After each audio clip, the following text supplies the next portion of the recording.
waaw mbokk yi bu ko defee maa ngi leen di nuyu di leen baal xaq di leen baalu xaq di ñaan yàlla mi borom njéggal yàlla jéggal waa Sénégal jéggal àdduna yépp ci bàkkaar yu ñu yëg ak yu ñu yëgul bu loolu weesoo nag damay adresser benn message particulièrement au doyen Habib Sy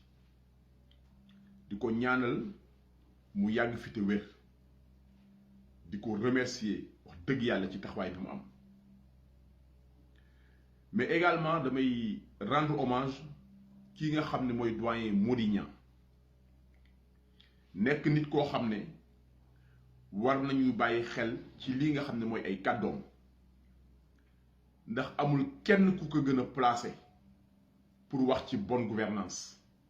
moom mi nga xam ne dafa nekkoon au cœur de l'action au cœur des enquêtes kon doyen Mody Niang lépp lu mu wax rek war nañ ci bàyyi xel également Yewwi Askan Wi tey am na ay sénégalais yu bari ñoo xam ne dañoo jóge ci société civile bi ñoo xam ne dañoo yor seeni mouvement daw dugg si ci Yewwi Askan Wi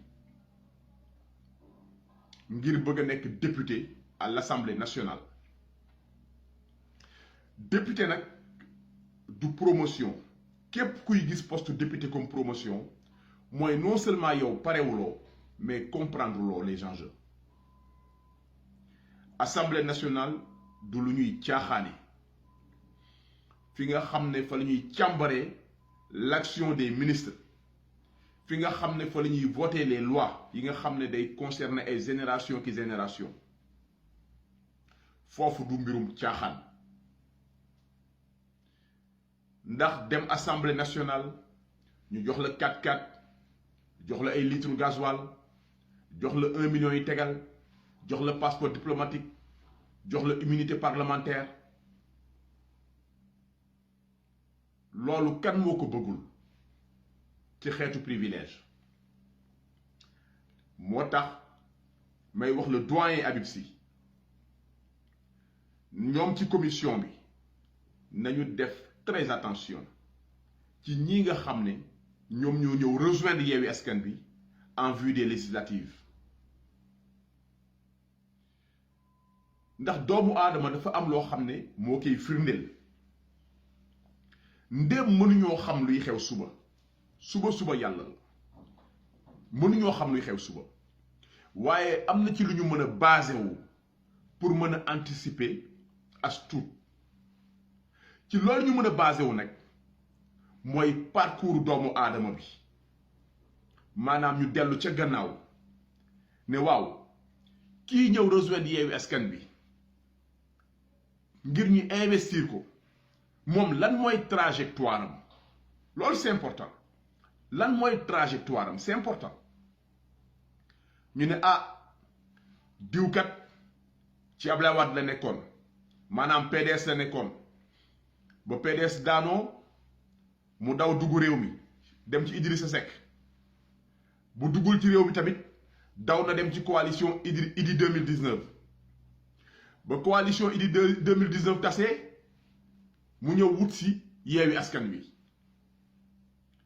ndax doomu aadama boobu xel dal na ngir ñu tabb ko est-ce que trajectoire am bu ñu ko xoolee est-ce que xel dina dal ñu tabb ko yooyu mooy question yu fondamentales yi nga xam ne war nañ ko posé wu nit ki lan mooy trajectoire am ndax man dafa am loo xam ne dama koo gëm maanaam nit da ngay am une conviction forte ci li ngay def te fekk ne poste taxul dara taxul tey boo xoolee trajectoire Guy Marius Sagna par exemple man depuis 2019 laa doon plaider pour Guy Marius Sagna bés ñëw mu dugg biir assemblée nationale boo xoolee trajectoire Dame Mbodj da ngay gis benn constance Dame il est constant nekk syndicaliste yàgg xeex ngir ak yelleefu doomu aadama kon tey Dame Mbodj kooku trajectoire am y a rien à dire sénégalais yi dañuy am mbégte gis Dame Mbodj biir assemblée nationale am mbégte gis Guy Marius Sagna biir assemblée nationale parce que c'est une trajectoire constant la waaye ñi nga xam ne fépp fu ñu yaakaar ne foofu la rek ñu daw dugg fa bu foofu sottiwul ñu génn wut si ñeneen man je dis que il faut faire très attention duma accuser kenn nag duma accuser benn nit waaw ndax yàlla rek moo xam waaye ñun askan bi ñun peuple bi dafa am ay sacrifices yoo xam ne peuple bi da koo def je pense aux 14 morts ci ay xale jotaguñu sax xam lan mooy bànneexu àdduna sacrifier seen bakkan ngir Sénégal mën a baax kon bu ñu xalaatee ñooñu mënuñoo noppi ci mbir mi ñun li ñu mën mooy artu ndax nekkuñu ci instance décisionnaire yi waaye li ñu mën mooy artu moo tax may adressé doyen Habib Sy ne ko naam nit ki nga xam ne ñëw ne gëm na projet Yewwi Askan bi dafa bëgg a dugg ci Yewwi Askan bi bismillah waaye dugg si ci Yewwi Askan bi taxul Yewwi Askan bi tànn la ngir tabb la c'est deux choses différentes te ki nga xam ne ñëw na man de jàpp naa ne même bu ñu ko tabbul bu fekkee ne Sénégal rek boo ko taxoon a jóg du ci am benn problème wax dëgg yàlla du ci am benn problème ndax poste tax ko jóg poste tax ko woon ñëw ci Yewwi Askan bi dafa ñëw ci Yewwi Askan bi parce que jàpp na ne le changement véritable la renaissance véritable bi ñuy xaar ci Afrique ci Sénégal Yewwi Askan bi moom mooy mouvement mooy coalition bi nga xam ne mën nañu opérer réellement changement boobu kon kooku poste taxul muy ñëw kon kooku amul benn problème bu fekkee ne tànnuñu ko kon di wax rek ne nañu bàyyi xel bu baax ci mbir moomu la te xool trajectoire ñi nga xam ne ñoom ñoo dugg si ci Yewwi Askan bi xool seen trajectoire lu am solo la ndax man tey boo nekkee fii baaxatul nga daw dugg fële baaxatul nga ñëw dugg fii man de wax dëgg yàlla duma la ne bul ñëw de waaye boo ñëwee it duma la tabb waaw boo ñëwee it duma la tabb ndax personne n'a le droit de sacrifier ce combat personne waaw ndax li nekk seen gannaaw moo doy waar bu ngeen xamoon sacrifice yi nga xam ne sénégalais ñu ngi koy def ci diaspora bi ak biir Sénégal xool leen ndaw ñooñu rek nekk biir kaso ngir le président Ousmane Sonko ba ci biir kaso ba commissaire bi yëkkatee ay kàddu yu ñàkk teggine jëmale ko ci président Ousmane Sonko dañoo ne bu xet jug taxaw ne ko bul wax loolu nga gis ne ba biir kaso ils sont prêts à se battre pour le président Ousmane Sonko se battre pour le projet que porte le président Ousmane Sonko te du benn projet bu dul projet bi nga xam ne mooy defar réew mi kon loolu mënuñoo seetaan mënuñoo noppi bu ñu gisee yenn manigance yi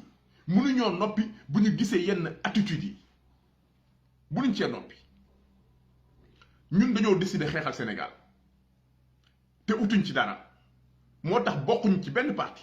dugguñ ci benn parti yoruñu carte membre benn parti bu ñuy séddale ay poste amuñu benn légitimité laajuñu dara parce que Sénégal moo ñu ñor du leneen Sénégal rek la ñuy xeexal lijjantiwuñu leneen moo tax ñuy artu am sañ-sañ taxaw tey jël suñu kàddu maanaam teg ko ci réseaux sociaux yi pour Sénégal yëpp dégg ko xëy na amaana tey bu ma tënku woon ci parti yor carte de membre parti nii may waxee nii duma ko mën a waxee kon nag doyen loolu le peuple sénégalais ñoo la koy ñaan candidature yi ngeen bàyyi xel bu baax a baax ci trajectoire bi ñu am ba yegsi ci Yewwi Askan bi am na benn maire bu génn naan dañ koy tuumaal ne dafa transhumé alors que ministre bi la amaloon rendez-vous dans le cadre de leur coopération mu profitoo ci gis président de la République foofu la problème bi nekk ndax bala ngay gis le président de la République li xel gënoon a mën a nangu mooy nga waxtaan ci ak Yewwi Askan bi waaye doo dem gis président ba pare génn naan dama profiter ci occasion pour gis président de la république man de neew ma da nga fa wax loo xam ne waroo ko wax wala da nga def noo xam ne waroo ko def waaye dama ne rek li xel gënoon nangu mooy bala ngay gis président de la république nga waxtaan ak Yewwi Askan Wi ba ñoom ñu xam lan moo ko waral ñu jox la seen aval nga koy doog a def bu ñu la joxul seen aval nga xam ne gis président de la république du priorité te yàqalu la dara ci sa liggéeyu maire kon nag ñu bàyyi xel bu baax a baax askan bi nga xam ne benn espoir képp la ñu am te muy espoir bi nga xam ne moom la Yewwi Askan Wi bëgg a jëmmal pour que Sénégal génn ci situation bi ñu nekk nii di leen sant di leen gërëm di leen ñaanal yàlla defal leen jàmm jërëjëf.